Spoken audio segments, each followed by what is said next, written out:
I'm sure you're all familiar with Hans Rosling. Have you all seen his TED Talk? If you haven't, you really need to. Yeah, okay, good. And you know what he does with the bubbles and all that stuff. Well, it turns out he has some software that I suspect some of you are using. But I had a young intern a year ago, a guy by the name of Adam Voigt, who's a graduate student at Vanderbilt, who understood how to manage this stuff. God knows I didn't. And we decided to see if we could use it to ask some questions we were interested in. So here was one of the questions we asked. Does health sector aid impact on primary school enrollment? Turns out the answer is yes. And if you're not familiar how to read these things, you know, this is the axis that is the percentage of change. This is the axis which talks about how much money went into health sector.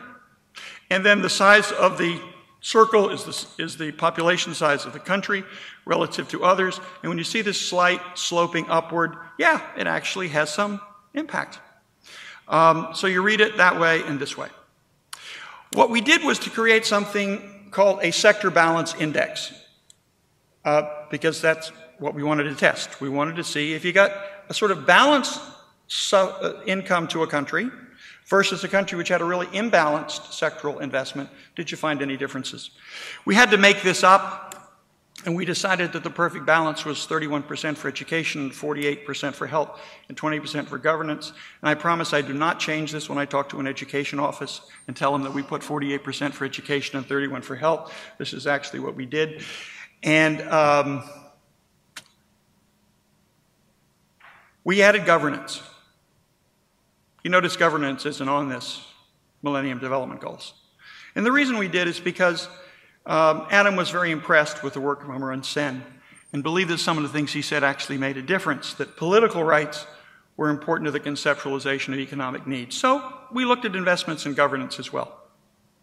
Which led us to ask an interesting question. You know, why are we actually doing this at all? Are we doing it to save lives and reduce suffering just because that's a good thing? Are we trying to foster nation states we can trade with? Are we trying to build smarter people because smarter people are just cooler? Are we trying to feel better about our own privileged lives?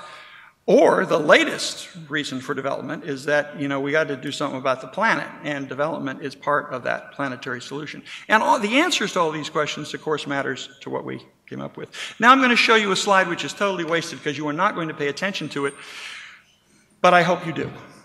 I hope you do not take the results that Adam and I came up with as seriously as you do the process, because we did this very quickly, and neither one of us are the smartest guys on the planet. But I think the process was interesting and something you may want to consider. So here was our question. How does the balance of aid across sectors impact human development? And this is what we came up with. It actually tends to make a difference. And it makes a difference in a very few years. This is what I was very skeptical about. I mean, we only had data starting in 2002. This is what it looks like if you chart it in a more understandable way. In these three countries, Niger, Tanzania, and Burkina Faso, they came very close to our sector balance, where Nigeria, Cameroon, and Gabon didn't have equal investments. They had investments in different sectors, but they weren't equal. And it did tend to make a little bit of a difference. So there is some empirical case for integration, and you all are going to make much better cases today. But I think the case is somewhat weak.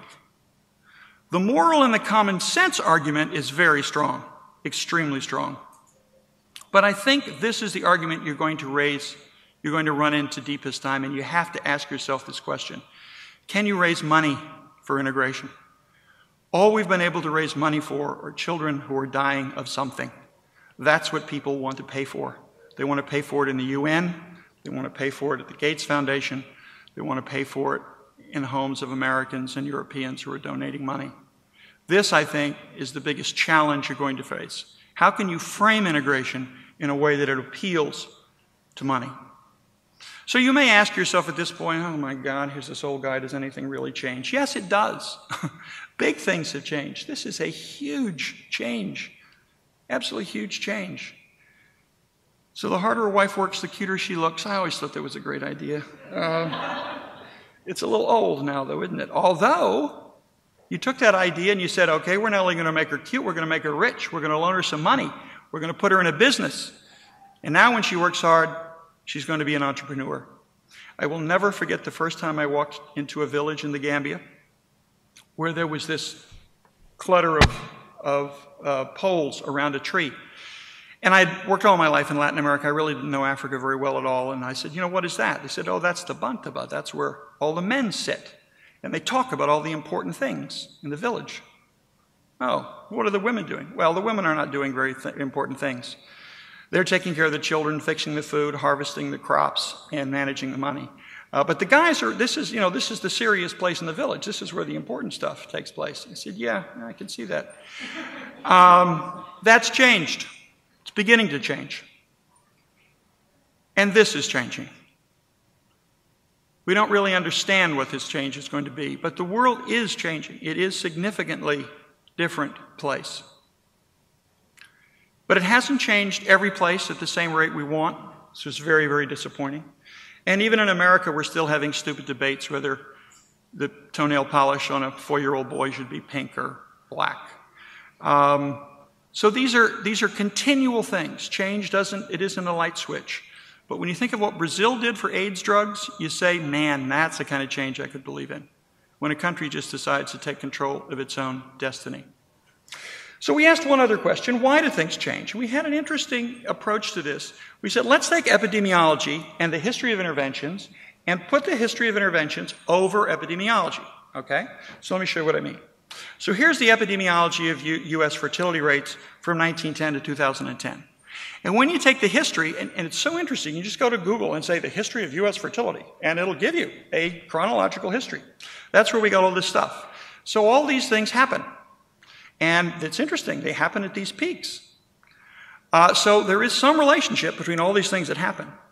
But now look what happens. Let's look at the median marriage age for women.